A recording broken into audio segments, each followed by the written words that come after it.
ফার্স্টে Chrome browser থেকে Windows 11 ফাইলটা ডাউনলোড করে নেব। দেন ডাউনলোড ফাইল থেকে আমরা উইন্ডোজ 11 ফাইলটা ইনস্টল করে নেব। ইনস্টল করে নিলে এখানে ইয়েস দিব। দেন এখানে একটু সময় লাগবে ইউজ হতে। দেন আমরা অ্যাকসেপ্ট করব। দেন ল্যাঙ্গুয়েজ সিলেক্ট করে নেব। আমরা ল্যাঙ্গুয়েজ সিলেক্ট করে নেব US English. Then next click দিব। এখানে ইউএস ফ্ল্যাশ ড্রাইভটা ক্লিক করে দিব। দেন ইনস্টল নাও ক্লিক করব।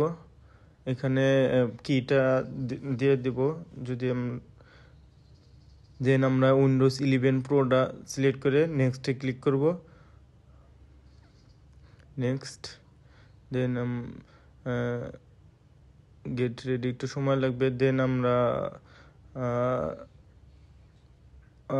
মাইক্রোসফট সাইন ইন করে নিতে হবে। যদি আমাদের আগের কোনো অ্যাকাউন্ট থাকে তো ওটা দিয়ে দেবো, অথবা অফলাইনে গিয়ে নতুন একটা অ্যাকাউন্ট ক্রিয়েট করতে পারবো। এখানে আমি অ্যাডমিন নামে একটা অ্যাকাউন্ট ক্রিয়েট করে নিলাম। দেন এখানে কিছু ফিচার আছে, ইয়েস অথবা নো দিয়ে যা আছে ওটা দিয়ে করলেও হবে। ইয়েস অথবা নো দিয়ে আমরা ভিডিওর এভাবেই উইন্ডোজ 11 সেটা ইনস্টলেশন করে নিতে পারি।